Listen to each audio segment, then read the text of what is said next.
So good morning, all of you. Am I audible?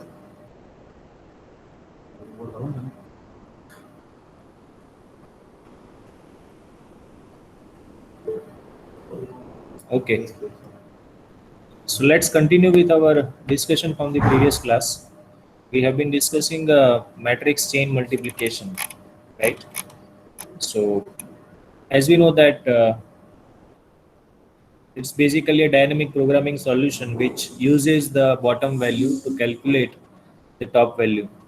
So for example, if you see this equation, if I want to calculate the value of M15, then how am I calculating it? I'm using bottom values. So these are the bottom values which I'm using, right?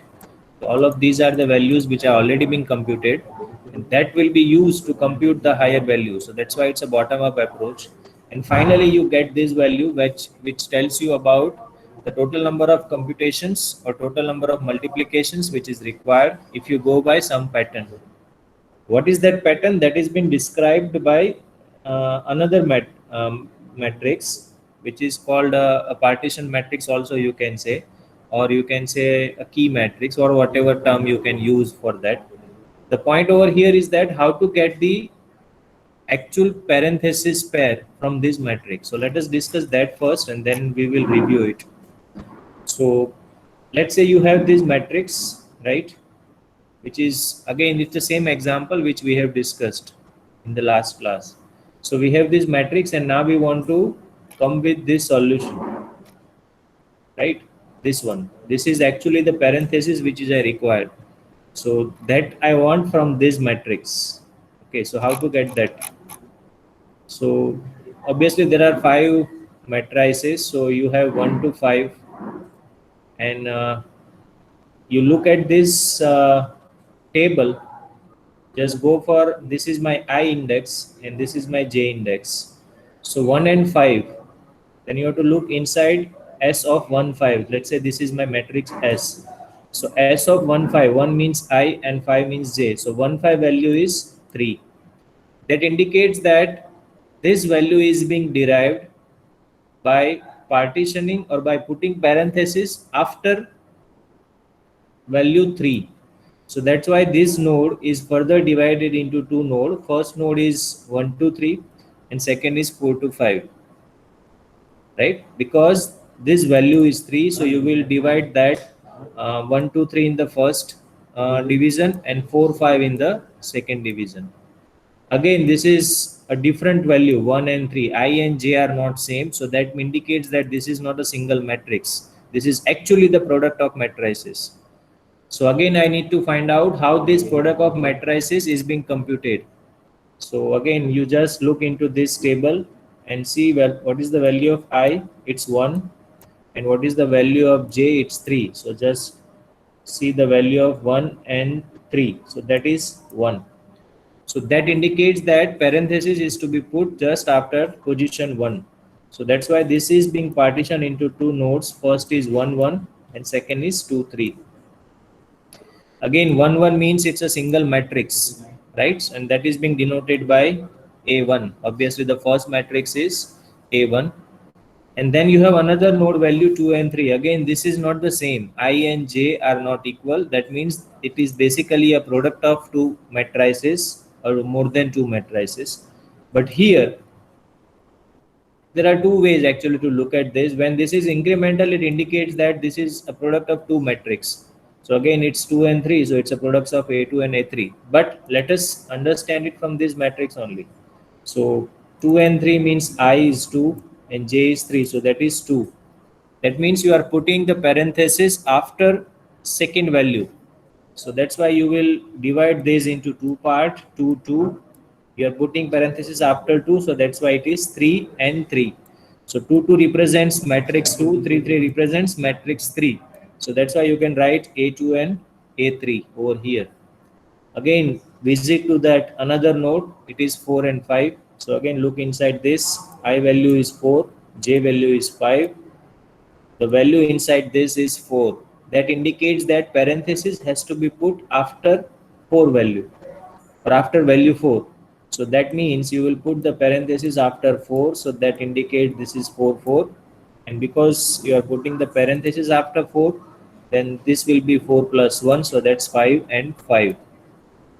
Now 4 4 means again I and j value are same, so that indicates a single matrix, and 4 4 means it's a fourth matrix, and this is fifth matrix. So now if you see this from this tree, you can easily get the idea. If you just put a traversal or something like that, you can always have an idea that how the parenthesis will be. If you remember, this is an expression tree, right? And as we have in arithmetic expression, that similar kind of tree in which this means that A2 and A3 should be multiplied first. That result should be multiplied with A1. On the other side, you should multiply A4 and A5 first. That result should be multiplied with the result of A1, A2, A3, and that should give you the final outcome. So that is how you are putting the parenthesis. So that's what we are writing over here. A2 and A3 should be multiplied first, and then that result should be multiplied with A1. On the other side, you should multiply A4 and A5. That result should be multiplied with the previous result, and that should give you the result of A1, A2, A3, A4, A5. Right? So this matrix gives you the idea of total number of multiplication. We are minimizing this number, and at the same time you have another array, two-dimensional array matrix, which tells you about what should be the role or what should be the position where you should put the parenthesis. So this matrix gives you that detail, and this gives you the detail of number of multiplication. So I hope this is clear that how we are deriving this parenthesis. Another way is to remember just this value, right?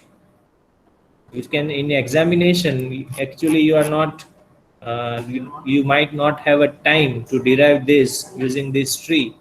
So what you can do, you can simply remember, let's for example, if I'm computing this A1, M15, so how M15 is derived? Its minimum is M13, M45, M13, that means this value plus M45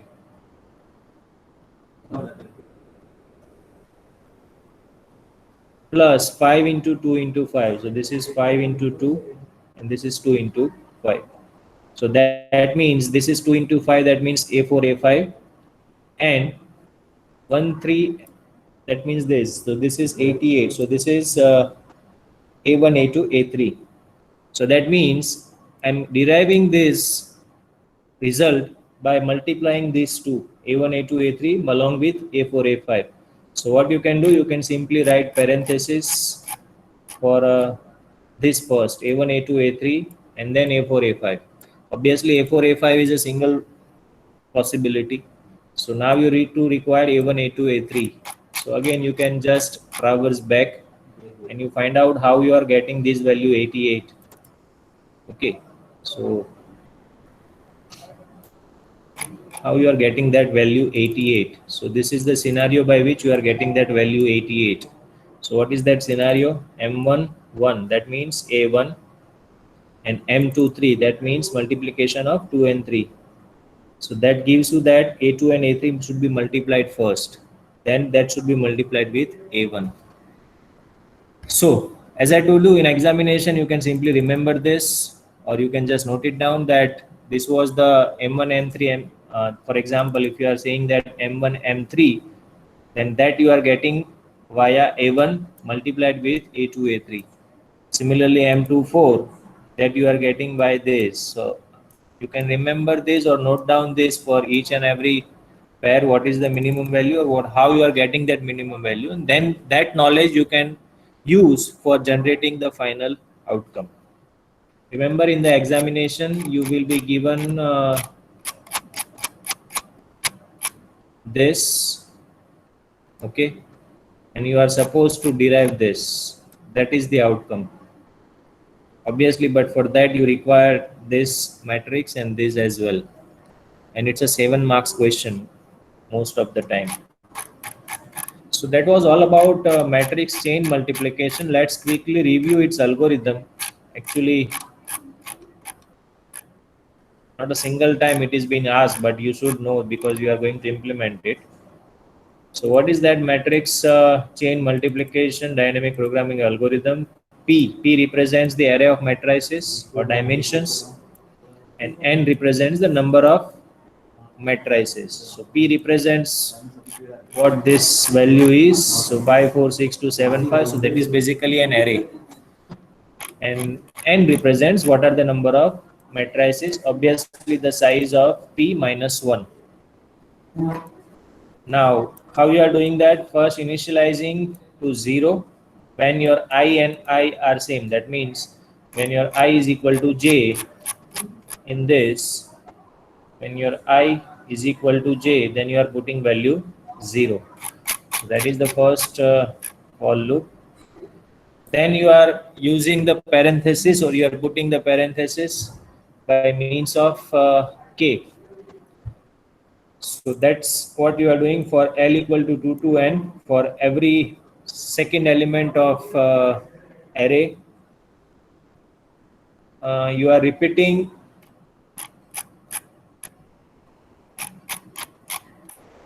See, I'm not going to explain you each and every statement of the algorithm, but because it's not that uh, significant with respect to the examination, what you should understand is how you are actually deriving it.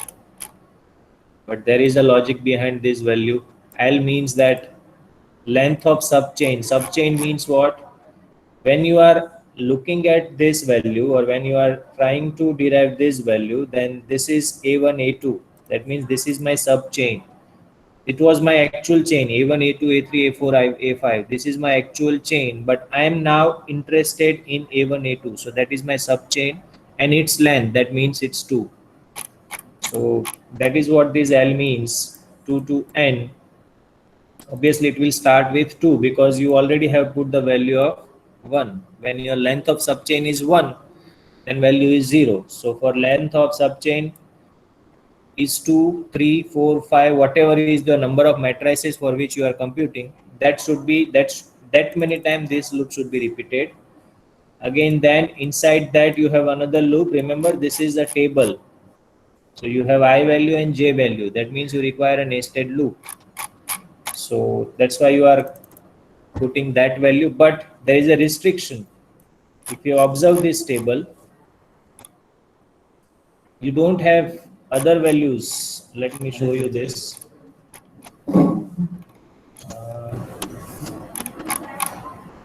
Yes, this is the same table, okay, but you don't have value in this cell. You should not put, or you should not go beyond this. So that's why your second loop should be written in such a way that you are not calculating anything for these cells. So that's why that is a restriction in the second loop. N minus L plus 1. N represents the number of matrices. L means the length of current subchain, and plus 1. So that will limit the that portion. That will not go beyond it. Then you compute the value of j. Initially you assume that, remember, you are minimizing the number. So, and for minimizing that, you are using every value of k. So now if you see this equation here, here, your value is I is 1 and j is 3. So you will use the every value of k, which is starting from 1 to 2. So that means I to j minus 1. My I value is 1 and j value is 3. So that will give you, sorry, not this one, M13. Right? So you are basically repeating, or you are playing with this value twice. So k equal to 1, then k equal to 2. Next time when you are computing M14, then 1, 2, 3. So that means your k value runs between 1 and j minus 1. Or 1 means I. So I and j minus 1. So see this, I and j minus 1. And then you are calculating the cost of multiplication. What is that is being given by this equation? Mik plus mk plus 1j. So Mik, which is already being computed, Mk plus 1j is already being computed. And because after you are multiplying these two matrices, you should know the dimensions. What is the dimension of this matrix and this matrix? So that should be given by pi minus 1, pk, and pj. So this is I cross k matrix, and this is k cross j matrix, right? So that should give you the dimensions. So you just find out what are the number of multiplication for that dimension, add mik, add mk plus 1j, that will give you some cost. If that cost is minimum than this is the value which you are actually interested in. Initially we have set it to infinity. This is basically minimizing this value. So initially we have set it to infinity. Obviously first cost will be less than infinity, so we will change it, and you will also update that second matrix. Remember, this is an auxiliary matrix which we are using for deriving parenthesis once the algorithm is terminated. So initially we will calculate that and assign it to cost. Again you will do it for another k value. Again that value will be compared with the previous value. So it's a minimization, right? So you perform this minimization for every value of k. Whatever is the minimum value, that will be stored inside mij. So you repeat this j time, again you repeat this l time. So that will give you the result of this matrix as well as this. So this is my M, this is S. What I am storing inside S? The value of K for which cost is minimum. So that indicates the position of parenthesis. So this is the algorithm. Obviously the time complexity, you can see this 3 for loop, right? 4 inside 4 inside 4. So it's an n cube, right? So this was all about matrix chain multiplication. Okay. As we have already told you that it is the most complex problem statement inside this chapter. But once you have a clarity of this, how we are putting the value inside this matrix, then you should not have any problem. Because if you see the exam paper, then you will always find the questions which is derivable. That means you have to derive the result. We'll show you the question paper as well. Okay. So any doubt in this matrix chain multiplication? Anyone?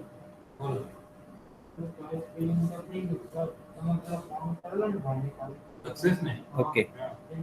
So I think with this we complete our discussion on dynamic programming. So I just want to have a quick review of it, and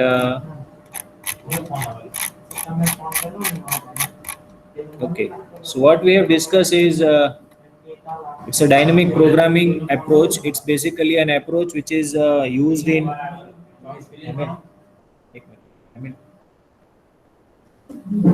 It's a dynamic programming approach which is mostly used in optimization problems, and we have already another approach which is a greedy algorithm, which is also used in optimization problem.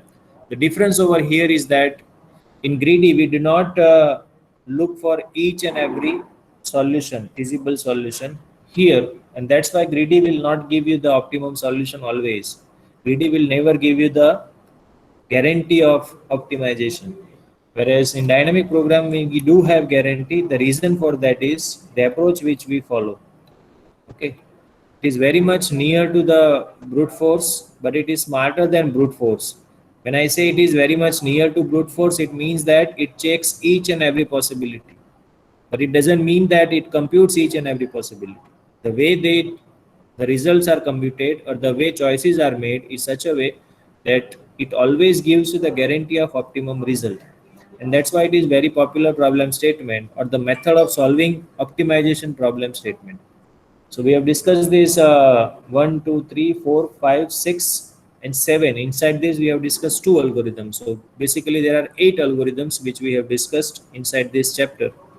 First was calculating kind of binomial coefficient. Binomial coefficient means that it's basically when you have this formula, binomial formula, there is a strong relationship between the coefficients which can be used for that, using the value of n and k.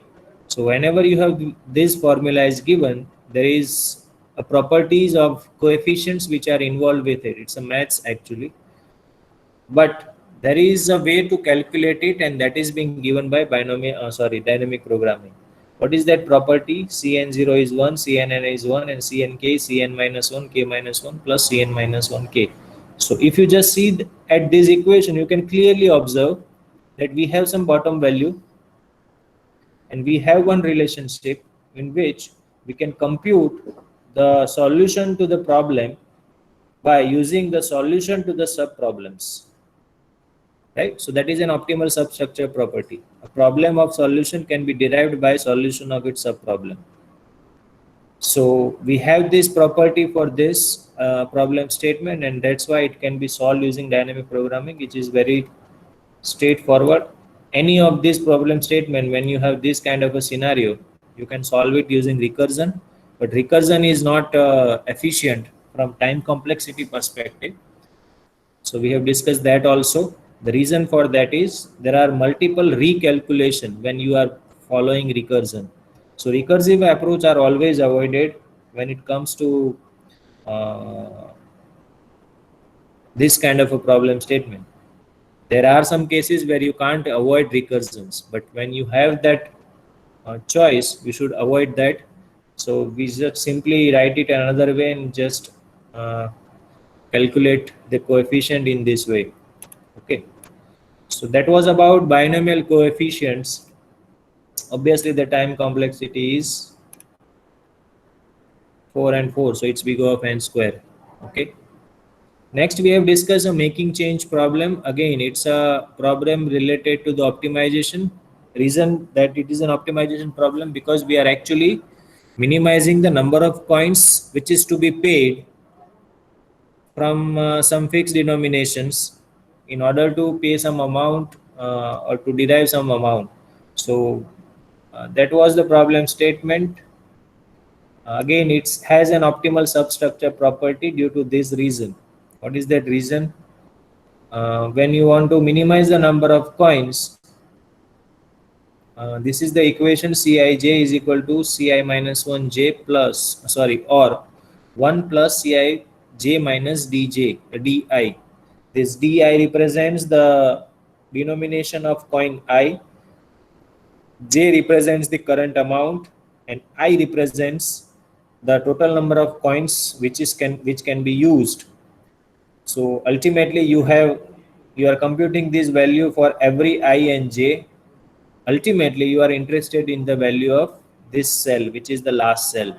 That gives you total amount is 10 and I value is last. That means that you have every possible denominations mentioned over here or considered over here. So again you build this table, and finally you can derive this. We have also discussed how to build this table. Next, same, it's algorithm, again 4 and 4, so time complexity is big O of n square. Or to be more precise, it's big O of n into n, where n is number of coins and capital N is the coin or the amount which is to be paid. Then we have discussed a manufacturing problem, which is an assembly line scheduling problem. Okay, where you have some chassis which will enter from this way of assembly line, and you have a complete device or whatever you are manufacturing at the other end. Between this start and end, you have multiple stations. At each station some operation is performed, so that will take some time. There is always a provision of transferring from one station to another station on the next line, but that transfer requires some additional time, so that is also being given. There is a time to enter at every line, there is a time to exit from every line. So these all times are given, and your objective is to identify a path which is optimum for any particular case. So that is being derived. Why it has an optimal substructure property? Because if you look from the other perspective, there are two ways to reach at this station. That means at the last, one is through this and second is through this. So if you have this value and this value, you can compute what is the time from via this line Again, if you have time at this point and x2 time to transfer from this point to this point, then you can compute this value as well. If this is x, this is y, just simply find out minimum of these two.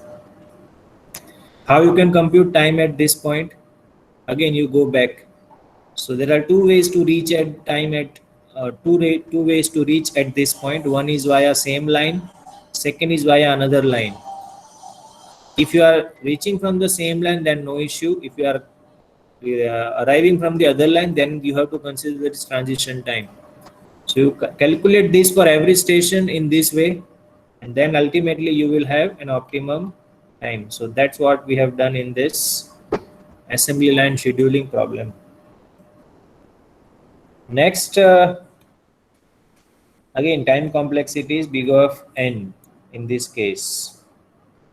Next, we have discussed knapsack problem. Knapsack means it's a well-known problem of optimization where you have been given one knapsack with some capacity which is not infinite, it's a finite capacity, and you have a series of object with value and weight associated with it.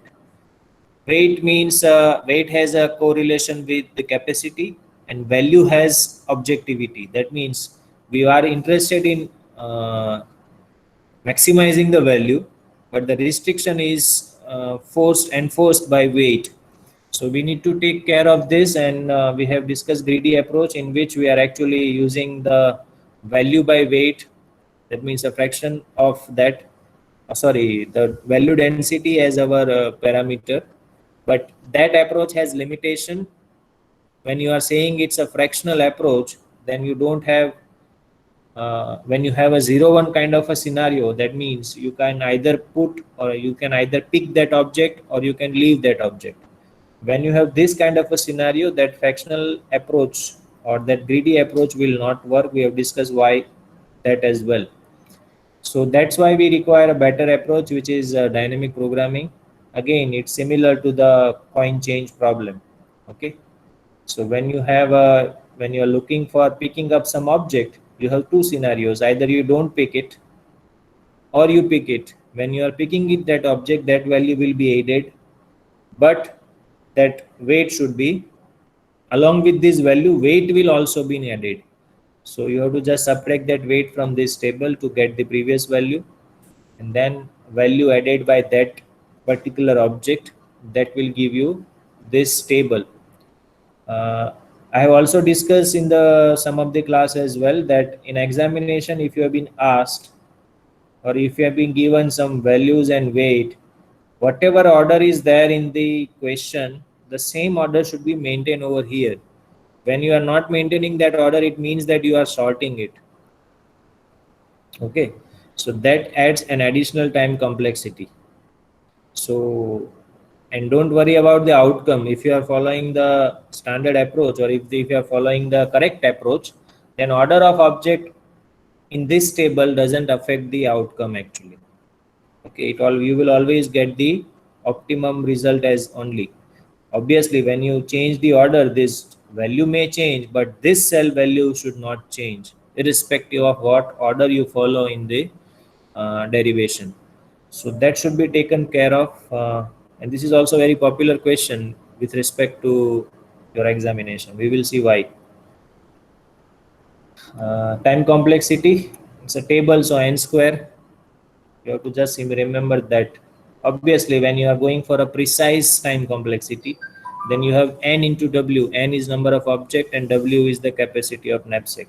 Why it is so? Because this is the number of rows. So object times you are calculating capacity value for or the value of this matrix for every capacity. So 0 1 2, this is the column indicates the capacity and rows indicates the object. So that's why the time complexity is n into w. Then we have discussed matrix chain multiplication. We have just finished it. So again, this is also very popular question in the examination, but it is to be handled with care when before attempting this. You have to be very precise about your timing. Otherwise, this will take a lot of time in the examination. Okay, up to this number it's fine, right? Up to this matrix, or if there are 1, 2, 3, 4 and 5 matrices are given, then it's fine, it's manageable. But if it goes beyond 5, then it will create, and there is a single error will actually reflect in the final outcome. So you should be very careful about attempting this question. If you have an option, obviously if you have an option that this or this, then you should be careful about attempting this. That's what my suggestion. Okay. And then we have discussed longest common subsequence. Again, it's a problem related to the finding similarity between two string pattern. So you have been given two strings or pattern, and you are interested in what is the similarity of these two. Mainly it is used for biological applications, but there are other applications as well. So, but it's a very popular problem statement in terms of computations. So longest common subsequence, why it can be solved using dynamic programming? Because this problem also has optimal substructure property. And what is that? When you are comparing two subsequences x and y, there are two chances when you look at the last character. First chance is that last character matches. If last character matches, then you can simply write that there is one character which is matching. So 1 plus, you just remove that last character from both the sequence, and then again run the same algorithm on the same on the smaller input. But if last character don't matches, then what you can do, you can avoid last character from first and second you keep it as it is, or you can avoid last character from second and first you keep it as it is, and apply that to the same, means you apply the same algorithm to this input. Whatever is the maximum of these two, that should be your result. So that's why this can be solved using dynamic programming, because it has an optimal substructure property which says that if you want to compute the value of xi and yj, that means a problem, a value of a problem, then you can compute it using value of the subproblems or the results of the subproblems. Okay, so this is also a very popular question from the exam perspective, and it's easy to attempt as well. That's the another case. Okay, there is no, because there is actually always, you can always easily verify it. Basically, the reason for that is that the verification is very simple. Even if you are attempting the question, whatever result you are getting, you can easily just see at these two sequence and you can identify that okay, this is the longest sequence. So verification is important, and that's why this should be attempted first before matrix chain multiplication if these two are in OR, considering that there are more than 5 matrix in matrix multiplication. If there are just 4 matrices is given, and then I think that should not take more time. But it all depends on what is the number of matrix. It also depends on what is the dimension is being given, because if your dimension is on higher side, then that calculation might create a problem. You have to use calci every time, so that's also adds the complexity to the calculation. So that's why you should be careful when you are attempting that. But that when you have matrices or number of matrices beyond 4. So this is LCS, and then we have discussed at last two shortest path algorithm. One is Bellman-Ford, which is similar to the Prim's approach. The difference is in Prim's approach, we are maintaining key value. Here we are maintaining the distance value, which is always incremental. Okay. And then we have discussed Floyd-Warshal's. Again, it's kind of a brute force approach in which we are trying every possibilities and find out the shortest distance between every pair of vertices. So fine. So this is the last slide which I want to share. That is what is dynamic programming. It's basically designing technique which is applied to all problem which exhibits property of principle of optimality. That is optimal substructure property. It is similar to divide and conquer, but the way we are dividing the problem statement is more intelligent than DNC. Obviously, it's better than greedy at any point of time, and it has two approaches: top down and bottom up. Top down is similar to the greedy, but we are using some memory, so space complexity will be increased. But when you apply for the bottom up approach, then your time and space complexity both will be reduced compared to the other technique. And this is the summary. Okay, binomial coefficient, time complexity is also being mentioned. So this is about dynamic programming. I just want to have a quick review of the questions which has been asked for this.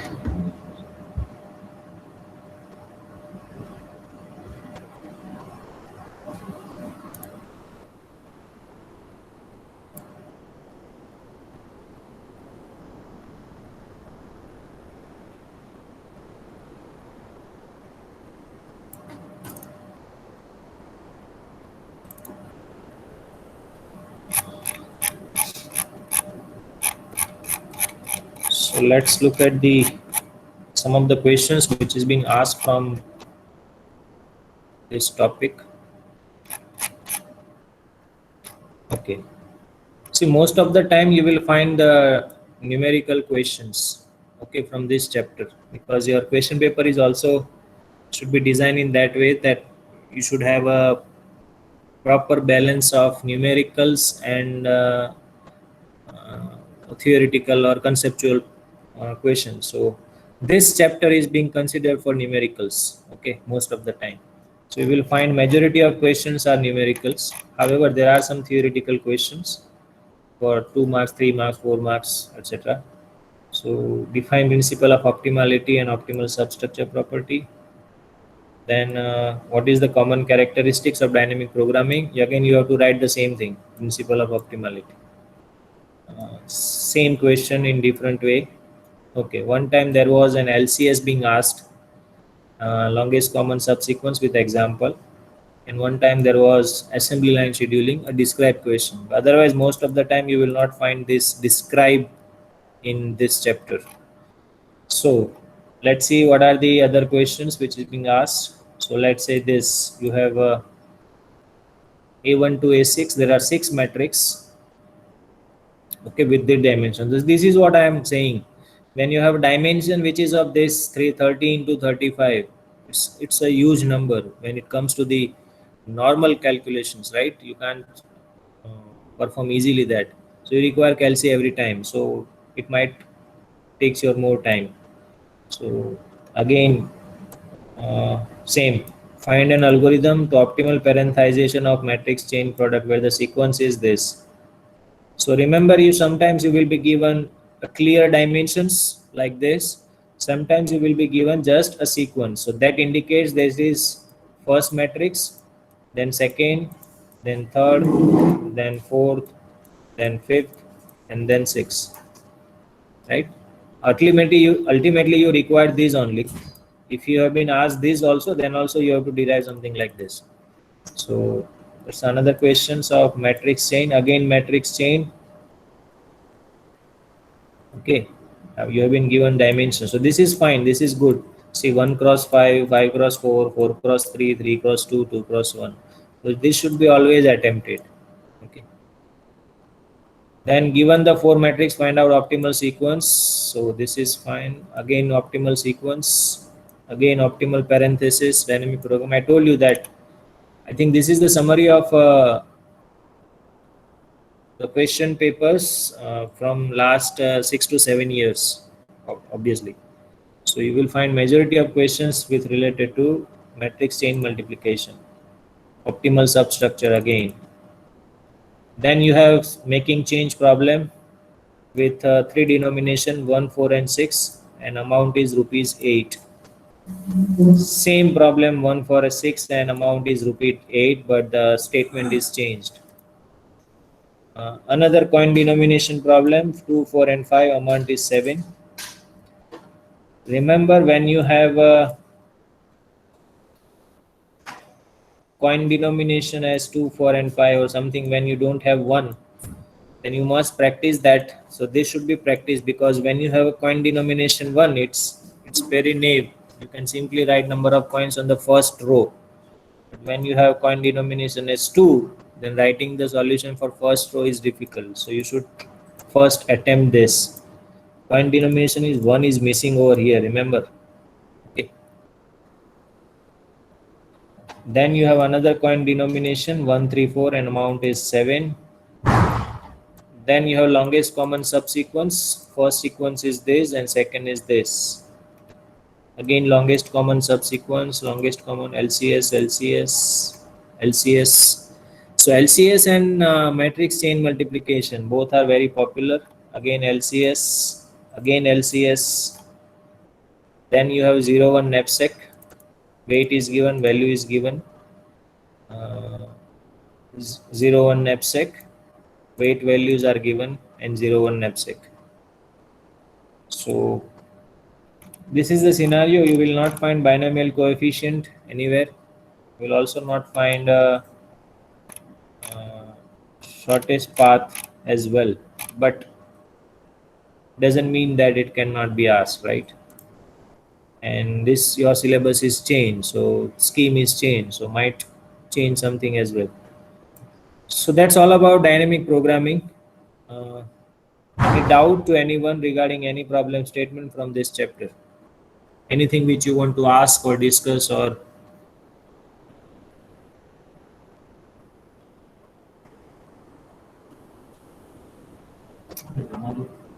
okay, anyone else?